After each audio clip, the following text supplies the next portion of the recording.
श्री गुरुचरित्र कथासार अध्याय 22. श्री गणेशाय नमः. ब्राह्मण पुत्र जिवंत केल्याची कथा. त्याचबरोबर ब्रह्मचारी रूपाने श्री गुरूंनी देहाच्या नश्वरतेबद्दल केलेला उपदेश सिद्ध मुखातून श्रवण केल्याने नामधारकाची विरक्तता वाढली. त्याचे मन श्री गुरु गाणगापुरात कसे राहत, तेथे त्यांनी काय कार्य केले हे ऐकण्यासारखी उत्सुक झाले. हे ओळखून सिद्ध मुनी संतोषून सांगू लागले. भीमा अमरजा संगम तीर्थाजवळ 8 तीर्थ आहेत, म्हणून ते स्थान फार पवित्र आहे. गाणगापुरास भिक्षेस जावे व संगमाजवळ गुप्त रूपाने राहावे असा तेथे स्वामींचा दिनक्रम होता. गाणगापुरात 101 घरे होती. वैदिक ब्राह्मणांचा गाव अशी त्या गावाची प्रसिद्धी होती. तेथे एक गरीब ब्राह्मण आपल्या पत्नीसह राहत होता. त्याच्या गोठ्यात एक म्हैस होती. ती वांज असली तरी वेसन घालून माती वाहून नेण्यासाठी तो ब्राह्मण तिला भाड्याने लोकांना देत असे. अनेक वर्षे त्या म्हशीने त्या दरिद्री ब्राह्मणाला दूध जरी दिले नसले तरी कष्ट करून शेतात नदीकाठी माती वाहून नेण्याच्या कामात थोडा पैसा मिळवून दिला होता. आता ती म्हातारी अशक्त झाली होती. एक दिवस श्री गुरु त्या दरिद्र ब्राह्मणाच्या घरी भिक्षेसाठी गेले. श्री गुरु आपल्यासारख्या श्रीमंत वैद्यज्ञ ब्राह्मणाकडे भिक्षेला न येता दरिद्री ब्राह्मणाकडे भिक्षेला जातात. आमच्याकडे आले असते तर आम्ही पंचपक्वाने वाढली असती. या ब्राह्मणांकडे काय मिळणार, या यतीला काही तारतम्यच नाही असे इतर ब्राह्मण कुजबुजू लागले. परंतु गरीबाकडे भिक्षा मागण्यात श्री गुरूंची भक्तवत्सलता होती. त्यांचे कल्याण करण्याच्या या निमित्ताने त्यांचा हेतू होता. गर्विष्ठ ब्राह्मणांचा प्रभूची लीला कशी करणार. भगवान श्रीकृष्ण कौरवांकडे त्यांच्या निमंत्रणावरूनच शिष्टाईसाठी गेले, परंतु हस्तिनापुरात गेल्यावर ते दुर्योधनाकडे पाहुणचारासाठी गेले नाहीत. विदुराच्या घरी न बोलावता गेले. तेथे त्यांनी कण्या मोठ्या प्रेमाने आवडीने खाल्ल्या. श्री गुरूंचाही गरीब ब्राह्मणाच्या घरी भिक्षेसाठी जाण्यात तसाच भाव होता. ब्रह्मदेवाने प्राप्तनाथ जरी दारिद्र्य लिहिले असले तरी गुरु स्वामार्थाने ते बदलू शकतात. ब्राह्मणाच्या घरी भिक्षेसाठी श्री गुरु आले त्या दिवशी म्हैस माती वाहून नेण्याच्या कामाला कोणी नेली नव्हती. ती गोठ्यातच बांधलेली होती. भर दुपारची वेळ, त्यात वैशाखाचा महिना. तो ब्राह्मण गावात भिक्षा मागायला गेलेला. त्याची पत्नी चिंतामग्न अवस्थेत बसलेली. तेवढ्यात श्रीगुरु त्यांच्या घरात उभे राहिले. त्यांचा आवाज ऐकून ब्राह्मण स्त्री धावतच बाहेर आली.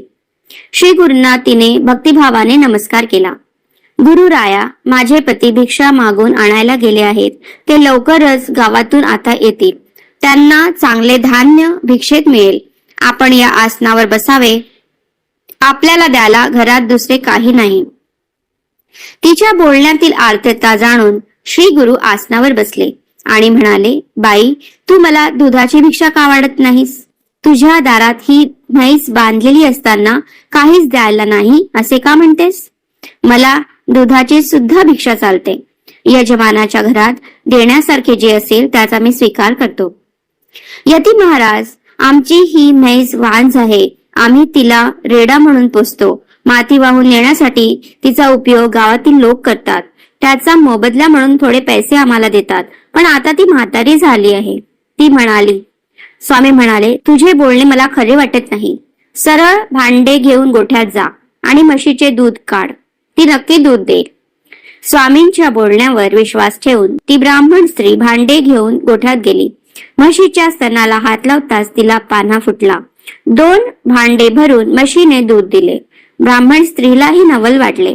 भिक्षा मागायला आलेले यती महाराज ईश्वरी अवतार आहे अशी तिची खात्री झाली. स्वयंपाकघरात जाऊन तिने दूध तापविले व त्यांच्या सांगण्याप्रमाणे ती दूध भिक्षा वाढायला घेऊन आली. श्री गुरूंनी दूध प्राशन केले आणि संतुष्ट मनाने वरदान दिले. तुमच्या घरी अखंड लक्ष्मी नांदेल, संतती होईल, वैभवात राहाल. मी संतुष्ट झालो आहे असा आशीर्वाद देऊन श्री गुरु संगमाकडे निघून गेले. थोड्या वेळाने ब्राह्मण भिक्षा घेऊन घरी आला. झालेला चमत्कार कळताच त्याला मोठे आश्चर्य वाटले. तो पत्नीला म्हणाला, केवढे आपले भाग्य! हे सामान्य मानव नसून साक्षात ईश्वरी अवतार आहेत. आपण संगमावर जाऊन त्यांचे पूजन करू.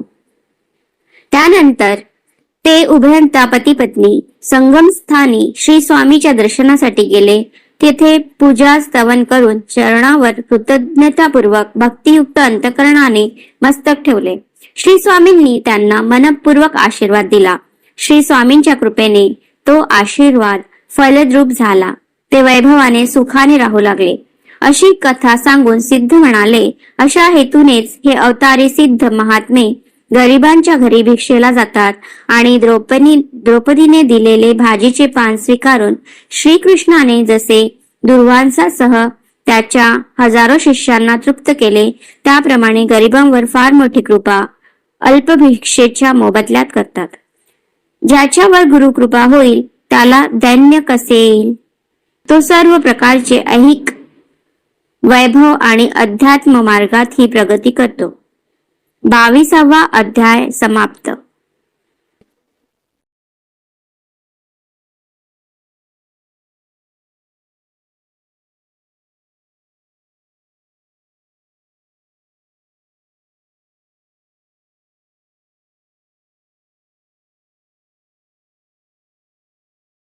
तुम्हाला हे श्री गुरुचरित्र कथासार कसे वाटले ते कमेंट बॉक्समध्ये नक्की सांगा, म्हणजे आम्हाला श्री गुरुचरित्र कथासारवर आणखी व्हिडिओ बनवण्याची प्रेरणा मिळत राहील. कृपया चॅनलला सबस्क्राईब करा आणि सूचनांसाठी बेल आयकॉन दाबा. धन्यवाद.